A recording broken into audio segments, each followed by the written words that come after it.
Il 2020 è iniziato così. In the past 2 weeks, the number of cases of COVID-19 outside China has increased 13-fold. COVID-19 can be characterized as a pandemic. Una pandemia globale costringe tutti noi a rimanere a casa.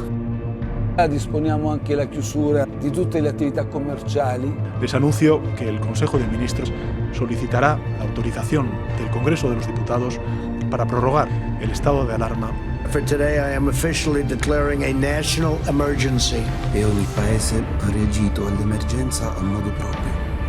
Gli americani, facendo leva sul secondo emendamento, si sono concentrati sull'acquisto di armi. Non si sa mai.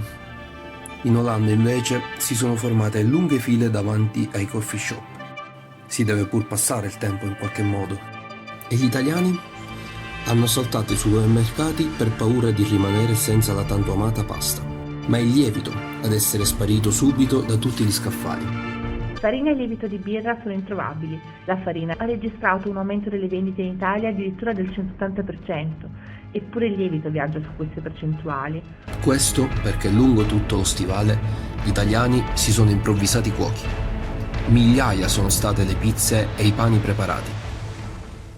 Ma nella provincia più a sud, della regione più a sud, il lievito non viene usato né per il pane né per la pizza, bensì per una pietanza tipica e speciale.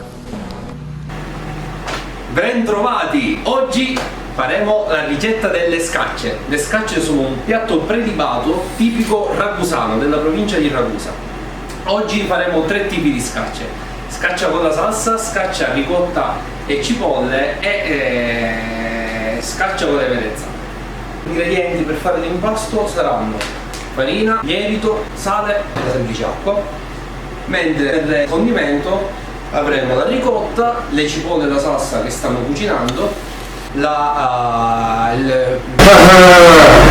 caciocavallo ragusano e della melenzana che abbiamo fritto e condita con caciocavallo e pan grattato. La ricetta che faremo oggi sarà la ricetta classica siciliana delle nonne. Ad aiutarmi in questa impresa ci saranno i miei genitori che mi spiegheranno i vari passaggi. Innanzitutto, per le quantità utilizzeremo circa 200 g di farina per ogni scaccia. Come primo passaggio sciogliamo il lievito nella farina con l'acqua fredda. L'acqua deve essere fredda, al massimo tiepida, perché sennò poi il lievito stembra.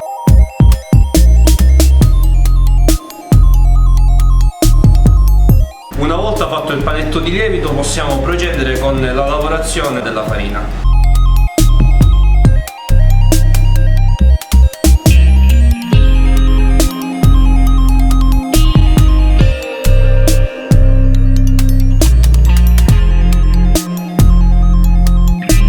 Dopo aver fatto i panetti li dobbiamo mettere a riposare nel letto, quindi li copriamo con una coperta per farli lievitare. Ora li abbiamo posizionati e li mettiamo a mano. Buonanotte tesori.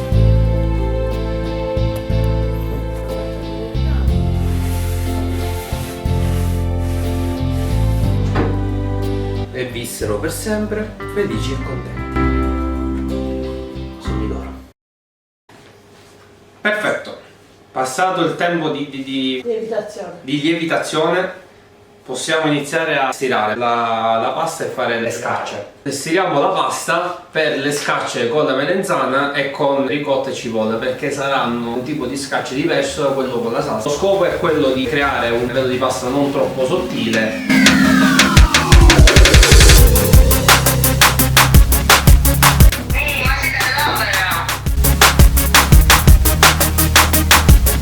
Arrivati a questa forma ora possiamo condirla.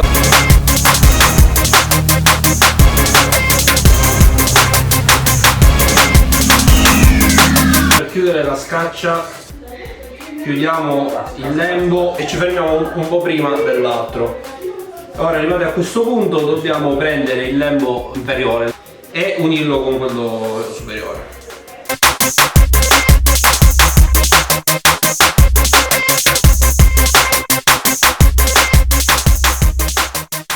Ora arriva la parte più importante della preparazione della scaccia, il cosiddetto riefuku.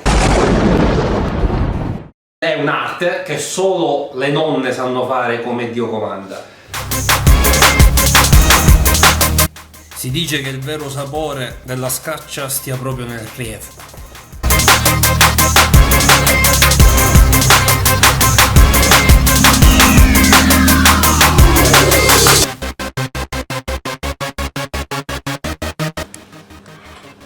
Ecco le scacce terminate. Ora le inforniamo a quanto? A 220, A 220 gradi per 30-40 minuti.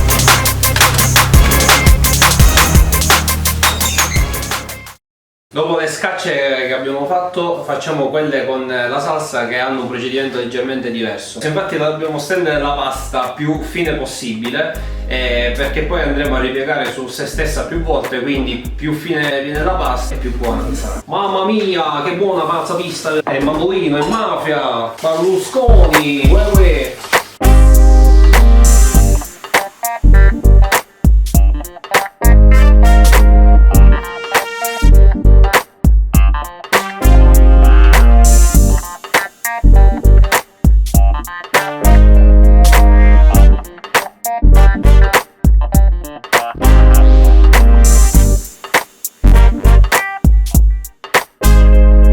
Dopo che abbiamo girato una parte, lo metto un altro po' di salsa.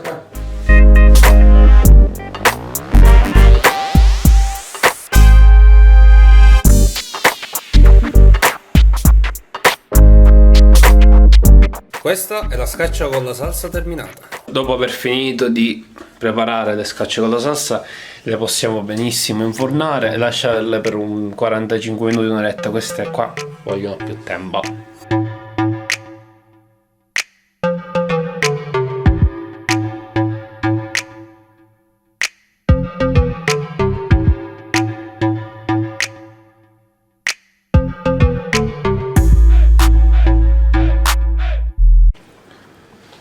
Buon appetito!